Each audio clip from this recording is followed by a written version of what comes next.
नमस्कार दोस्तों, कैसे हो आप सभी। स्वागत है इस नई वीडियो के साथ। आज मेरा नाम है अरमान और मैं स्वागत करता हूं आपके स्टडी टीच पॉइंट के ऑनलाइन प्लेटफॉर्म पर। देखो, जैसा कि आप सभी को पता है, आज 12वीं का हिंदी अनवारी का पेपर था जो कि कंप्लीट हो चुका है। हिंदी अनवारी का या हिंदी कंपलसरी का, उसके पेपर के अंदर काफ़ी बच्चों ने गलत क्वेश्चन आंसर दिए हैं। तो उन क्वेश्चन के आंसर को देखेंगे और उसकी कंप्लीट आंसर की के बारे में बात करने वाले हैं कि किस क्वेश्चन के अंदर से कौन सा पर्सन सही है और कौन सा गलत है। तो अपने क्वेश्चन जल्दी से मिला लीजिएगा यहाँ। तो देखो, यहाँ पर जो फर्स्ट क्वेश्चन है उसका जो है यहाँ पर ये है, काफ़ी ज़्यादा डिफिकल्ट है ऊपर के दो क्वेश्चन। तो देखो, कर्नाट राज की प्रिय विज्जिका निम्न में से किसे कवि नहीं माना। तो किसे कवि नहीं माना, ये क्वेश्चन यहाँ पर पूछा गया है। तो ये क्वेश्चन देखो थोड़ा डिफिकल्ट है, बट इसका आंसर हो जाएगा ब्रह्मा को यहाँ पर नहीं माना। A is the right answer है। और क्वेश्चन नंबर 2 की बात कर ली जाए, शाब्दिक अर्थ असंभव होते ही नियामक सिद्धांत है। तो इसके लिए आप स्वतंत्रता कर दीजिए, यहाँ पर आपका बिल्कुल बिल्कुल राइट आंसर पेपर के अंदर हो जाएगा।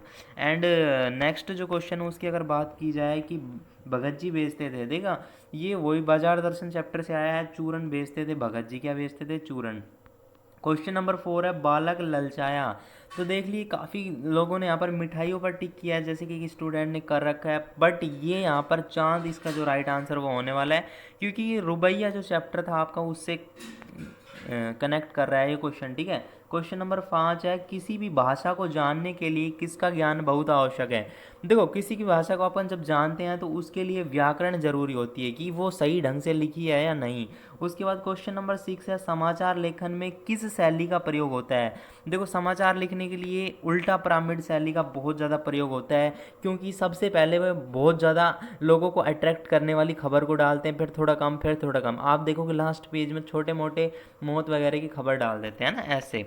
तो इस तरह से यहाँ पर एक क्वेश्चन बन जाते हैं। एंड क्वेश्चन नंबर 7 की बात करूँ मैं पहुँचता तो सरकार मेरी राह देख रहे थे, और यहाँ सरकार शब्द प्रयोग हुआ है। देखो, ये जो यहाँ पर आनंद है उसके पिताजी जब जाते हैं दत्ताजी राव के लिए आया है ये। ठीक है। और उसके नंबर क्वेश्चन नंबर 8 है, भारत में पहला छापा खाना। देखो, ये क्वेश्चन कलेक्ट करता है, ये आपके जो एक बुक चलती है अभिव्यक्ति और माध्यम, शायद है ना, उससे ये क्वेश्चन आया। गोवा में है पहला छापा खाना। उसके बाद संवाददाताओं के बीच काम का विभाजन आमतौर पर उनकी दिलचस्पी और ज्ञान को ध्यान में रखते हुए किया जाता है। तो उसे क्या कहते हैं? तो उसे बीट कहते हैं, कि भाई साहब जो काम करना चाहे वो कर सकता है पत्रकारिता में। ठीक है। उसके बाद क्वेश्चन नंबर अगर 10 की बात की जाए कि किसी शब्द शक्ति के मुख्य अर्थ में बाधित होता है, तो यहाँ पर जो क्वेश्चन है वो इसका राइट आंसर लक्षणा हो जाएगा। ठीक है। उसके बाद क्वेश्चन नंबर 11 है, जब किसी वर्ण की आवृत्ति एक बार होती है तो उसे कहते हैं, जब एक बार वर्ण की आवृत्ति होती है। तो देखो, ये बहुत ज़्यादा इंपॉर्टेंट है, अलंकार था अनुप्रास, और अनुप्रास का भी ये पार्ट है, छेका अनुप्रास। तो ये इसका बिल्कुल बिल्कुल राइट आंसर हो जाएगा। एंड क्वेश्चन नंबर 12 है, रुबाइया कविता में कवि ने किस भाषा का प्रयोग किया है। देखो, रुबाइया में बहुत ज़्यादा इंपॉर्टेंट कविता है, ये छोटी कविता है, बहुत गूढ़ अर्थ लिए हुए है।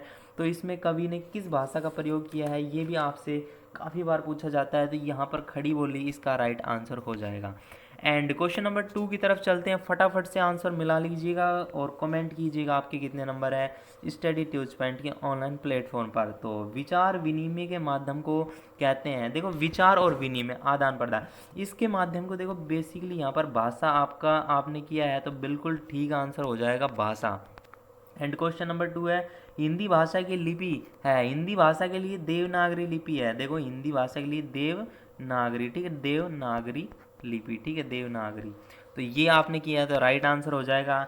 एंड क्वेश्चन नंबर 3 है, किसी व्यक्ति के मूल उद्देश्य को प्रकट करने वाली शब्द शक्ति को कहते हैं, जो व्यक्ति के मूल उद्देश्य को बताती है। तो यहाँ पर आप लिख सकते हो अभिधा, इसका बिल्कुल राइट आंसर हो जाएगा अभिधा। ठीक है।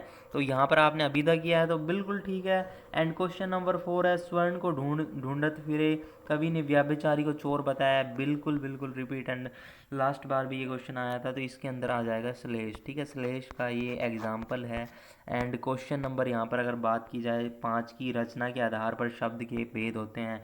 तो ये बैक टू बैक क्वेश्चन है, यही 11वीं के अंदर आया है और यही अब 12वीं के अंदर आया है और पांचवा ही पर्सन है, तो ये 3 आ जाएगा इसका राइट आंसर। ठीक है, और उसके बाद चलते हैं आपके ये एक एक नंबर के क्वेश्चन कंप्लीट होते हैं और अब चलते हैं पैसेज के अंदर, अनसीन पैसेज जो आपने अभी तक नहीं पढ़ा था पर आपको अब करना पड़ा, तो ये मैंने कंप्लीटली इसके आंसर मैं आपको बताता हूँ।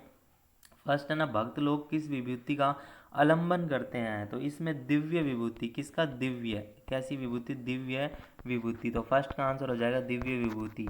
एंड क्वेश्चन नंबर सेकंड है, उसका आंसर मैं आपको बता देता हूँ, कविता का दृश्य दिखाती है, तो कविता कर्म और मनोवर्त, किसका, कर्म और मनोवर्त, मनोवर्त, ठीक है, कर्म और मनोवर्त का क्या करती है, दृश्य दिखाती है। उसके बाद क्वेश्चन नंबर जो यहाँ पर थर्ड है उसकी बात कर लेते हैं, कैवल्य की मुक्ति की कामना कहीं पता नहीं लगता, तो इसके अंदर आपको देखो थर्ड के अंदर क्या करना है, सौंदर्य भावना होने के कारण, कैसी भावना, सौंदर्य के कारण, कैसे, सौंदर्य के कारण, तो ये इसका राइट आंसर हो जाएगा।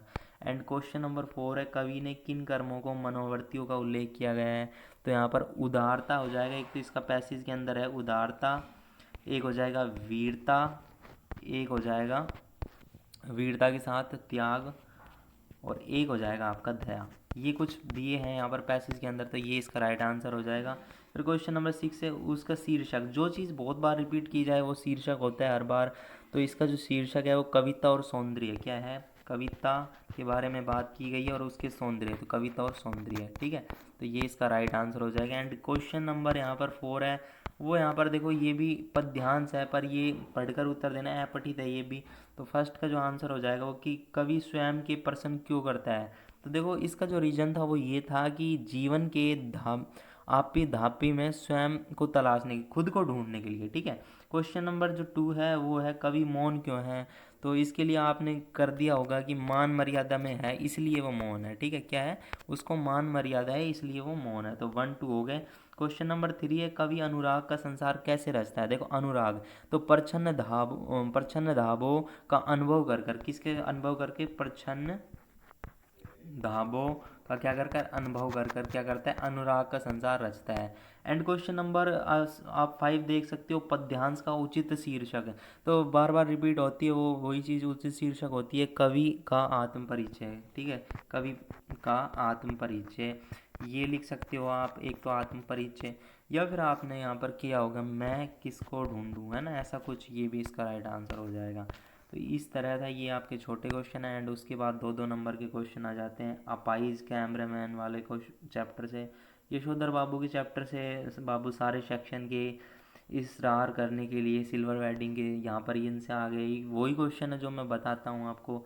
उसके बाद क्वेश्चन नंबर 7 है, खाना खाते खाते खाते दादा ने लेखक के क्या वचन दिए, ये बताना है आपको।